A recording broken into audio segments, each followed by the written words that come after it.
Home હવન યજ્ઞ કરવો હોય તો મિનિમમ 25-50 હજારથી ચાલુ થાય. અગર તો આપણે આપણા દીકરા દીકરીના લગ્ન કરવું હોય તો 1,00,000-2 લાખથી શરૂઆત થતી હોય. પરંતુ આપણા માટે આપણા વડીલો એટલી ચિંતા કરે છે કે આપણને વિનંતી કરે છે આવા કાર્યક્રમોમાં નિઃશુલ્ક બેસવા માટે, તેમાં ભાગ લેવા માટે આપણને વિનંતી કરી અને આપણને બધાને બોલાવે છે.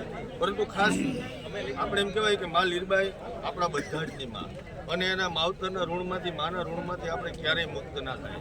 પરંતુ આવા એકાદ કાર્યક્રમો દ્વારા વદર સાહેબ આપણે એક મિનિટ એવા કાર્યક્રમો દ્વારા અગર આપણે માતાજી માટે કાંઈક પણ કરશું તો ફૂલની પાંખડી આપણા તરફથી માતાજીને શ્રદ્ધાંજલિ હશે, એમની યાદી હશે, એમના ચરણોમાં આપણા જે ભાવ છે તે આપણે વ્યક્ત કરશું. તો મેં ભાર દીધો છે ભણતર ઉપર. આજનો સમય ભણતરનો છે.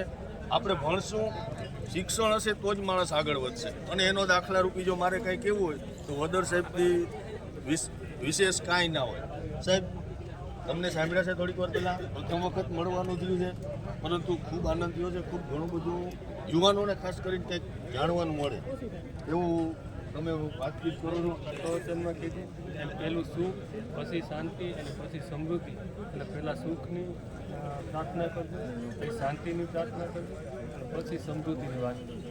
યુવાઓને બસ ખાલી એટલી જ મારી છે, સંઘર્ષ કરો, જે કામ કરો એમાં 100% ઇન્વોલ્વમેન્ટ સાથે કામ કરો. જે પણ કાર્ય કરો, કોઈ કાર્ય નાનું નથી, કોઈ કાર્ય મોટું નથી. દરેકમાં આપણે પોતાની સંપૂર્ણ મહેનત કરો એટલે એમાં સફળ થાય. હિંમત ક્યારે હારવાની નથી. બાકી માતાજી આપણી સાથે છે, શ્રદ્ધા છે, વડીલોના આશીર્વાદ છે. આપણે આગળ વધશું.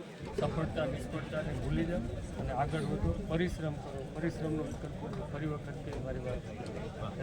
અને એક્ઝેક્ટ એવું કહી શકાય કે આપણી પાસે લગભગ 28 દિવસ જેવો સમય છે. લગ્નનો જે પ્રોગ્રામ છે આપણે તેને 1 મહિનો સમજી લ્યો. 1 મહિનામાં આ કાર્યક્રમ દ્વારા, આપણા વિડીયો દ્વારા જે કોઈ લોકો આપણને સાંભળે છે, જે કોઈ લોકો આપણને જોવે છે, એ સમાજને બધાને 2 હાથ જોડીને વિનંતી છે. આપણો પોતાનો પ્રસંગ હોય ને આપણે જેમ દોડાદોડી કરતા હોય, જેમ આપણે કામ કરતા હોય, એમ શક્ય એટલું મારા માટે નહીં, કોઈ સંસ્થા માટે નહીં, કોઈ વ્યક્તિ માટે નહીં, માત્ર ને માત્ર લીરબાઈ માટે, હાલદેવ બાપુ માટે, એમણે જે કાંઈ કર્યું છે એમના પાછળ આપણે કાંઈ કરવાનો મોકો મળ્યો છે. તો શક્ય એટલું આ કાર્યક્રમોમાં આપણે સાથ સહકાર આપશું, સપોર્ટ આપશું. વાતો કરીએ તો આખો દી ટૂંકો પડે, પરંતુ ટૂંકમાં ઘણું બધું કહેવાનું છે. ઘણી બધી વાતો આપણા વડીલોએ કરી છે. તો આ કાર્યક્રમને વધુમાં વધુ દીપાવશું. એટલા બધા યુટ્યુબરને જોઈ, કન્ટેન્ટ ક્રિએટરને જોઈને ખરેખર આનંદ થાય છે. અને આ યંગ જનરેશનને એક સાથે એક મંચ પર લાવવા માટે આ કન્ટેન્ટ ક્રિએટર્સ માટેનો ફાળો આપણે જ્ઞાતિની અંદર ખૂબ જરૂરી છે. એટલે આઈએમએસસીના ઓફિશિયલ સ્પોક્સપર્સન તરીકે હું તમને વેલકમ કરું છું. Thank you very much for coming here. અને સાથે સાથે તમારા સપોર્ટની પણ આશા રાખું છું કે અમે આજે 2 ઇવેન્ટ કરવા જઈ રહ્યા છીએ. એમાં ખૂબ મોટી અને સારી સ્કેલની આ ઇવેન્ટ થઈ રહી છે. તો આપ સર્વે એમાં આવો અને તમારા જેટલા પણ સહયોગથી આ ઇવેન્ટને વધારે આપણે આગળ વધારી શકીએ અને વધારેમાં વધારે યુથને જોડી શકીએ. કારણ કે યુથ સ્પોર્ટ્સમાં જોડાશે તો એ બીજા કમસે કમ બીજી જગ્યાએ ટાઈમ સ્પેન્ડ કરતો અટકશે અને એની હેલ્થ, વેલ્થ અને ઓવરઓલ ક્રિએટિવિટી ઇમ્પ્રૂવ થશે. એ માટે થઈ અને આપ સર્વેને હું એક આહ્વાન આપું છું કે આપ મેચની અંદર આવો. અને ઓફિશિયલી ઇન્વાઇટેડ છું બધા. અને અમે પણ જ્ઞાતિના હોદ્દેદારો તરીકે અમરજીભાઈ છે, એમના દ્વારા તમને જેટલો પણ સપોર્ટ બને સપોર્ટ કરશું. પણ તમારો સપોર્ટ ખૂબ અગત્યનો છે. Thank you very much. અને છેલ્લે બચુભાઈ કે જેણે અમારા ખૂબ હાર્ડ કાર્યકર છે, બધાની પાછળ જે કાંઈ 2 શબ્દો તમારા સમાજ માટે અને લાખાભાઈ છે તમારી બાજુમાં. આમ તો પહેલાં તો આપ સૌનો ખૂબ ખૂબ આભાર. તમે આવ્યા આટલા મોટી સંખ્યામાં. પ્રમુખશ્રી અને બીજા વખતે ઘણું બધું કહી દીધું છે. તો અત્યારે આપણે જે જગ્યા પર મિટિંગ કરી છે 160 વીઘા જગ્યા મા લીરબાઈની કૃપાથી અમે સુપ્રીમ કાઉન્સિલ એમ કીધું હતું કે ભાઈ જે કંઈ તમારા ઘઉંનો પાક થાય એ અમે તમને આપશું. પણ ખેડૂતોએ માતાજી પ્રત્યે શ્રદ્ધા દર્શાવીને વિનામૂલ્યે આ જગ્યા આપી છે.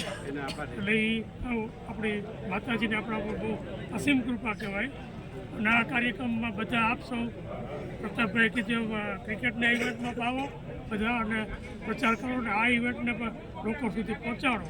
અને આપણે દરેક મેયરના ઘરે પહોંચે તો દરેક લોકો જોડાય આ કાર્યક્રમમાં. અને 19 તારીખે ટ્રેડિશનલ ડ્રેસમાં ચોરણી ખમીસ અને બહેનો છે ડાળો અને કાપડું નહીં અને આપણે ભવ્ય દાંડિયા રસ એ કરશું આજે બપોરે 2 વાગે જાણ આવશે આજે દાંડિયા રસ અને સામાજિક સુધારણાનો જે કાર્યક્રમ જે આપણા નિયમો છે જે અમુક જે સુધારા માગે છે એના વિશે પણ આપણે સમાજ સાથે વિચાર વિમર્શ કરી અને નિર્ણય કરશું. અને બધાને ખબર છે કે કાર્યક્રમ દ્વારા આપણે કોઈ ઉપર ઉપકાર નથી કરતા. સામાન્ય રીતે આપણે એવું હોય ને કે કોઈ સારા મોટા વ્યક્તિ કોઈનો માથે હાથ નહીં રાખે. એના માટે જે કંઈ કરશો ને એનું દેવા પાછું આપણે એનું વળતર જે છે આપણે સૌથી પહેલાં તો આપણને એક એવું હતું કે ભાઈ વીડિયાવાળા છે એ આજે ઇન્ફ્લુઅન્સર બની ગયા બધા. અહીં આવીને માતાજીના સાનિધ્યમાં આવ્યા, તમને અહીંયા આવવાનો મોકો મળ્યો હોય, આપણને બોલાવ્યા છે, એ જ આપણી સફળતા છે. અને આવનારા સમયમાં પણ દરેક સંસ્થાઓ જે સામાજિક સંસ્થાઓ કોઈ પણ સંસ્થા આપણા સમાજ માટે કાંઈ પણ કરે છે તો એના માટે આપણે હંમેશા અવેલેબલ છે. ગમે ત્યારે અડધી રાતે પણ અમને યાદ કરજો. જે કંઈ મેસેજો હશે જે કંઈ હશે અમે લોકો સુધી પહોંચાડશું. અમારે આખામાં એમ કહેવાય કે જામનગરમાં આપણા મેર સમાજનું ઘરેણું કહી શકાય તો એવા સરસ મજાના કામ કરે છે. તમે આજના કાર્યક્રમમાં જે રીતે આપ સર્વે આવ્યા અને મોડી સંખ્યામાં, તો પહેલાં તો હું ઇન્ટરનેશનલ સુપ્રીમ કાઉન્સિલ વતી આપ સર્વેનો આભાર માનું છું. અને બીજું એક કહું છું કે એક પ્રચાર એવો કરો કે 151, 150 જે સમૂહ લગ્ન છે એમાં ઘટતી સંખ્યામાં આપ સૌથી વધારે અમને મદદગાર થઈ શકો એમ છો. કરિયાવરથી એમ કહે છે ને સુઈથી લઈ અને ટોટલી ઘરવકરી કરિયાવરમાં દેવાના જે અંદાજે 75,000 જેવી છે. અને એનાથી પણ વિશેષ હજી ઘણું મળશે. હમણાં જે ભાઈએ કીધું કે ગીની અર્જણભાઈ કેશવાલાએ ડિક્લેર કરી કે લગ્નમાં દઈશ, તો આ બધો પ્રચાર એક એવો થવો જોઈએ કે માતાજી માં લીરબાઈમાં 150 લગ્ન આ આંકડોજી એક મનમાં અમારા પ્રમુખશ્રી અને અમારા સર્વ હોદ્દેદારોની અને સમસ્ત મેર સમાજની જે ઈચ્છા છે એ માતાજી પૂરી કરે અને આપના માધ્યમથી એવી હું સૌને નમ્ર વિનંતી કરું. બહુ સરસ.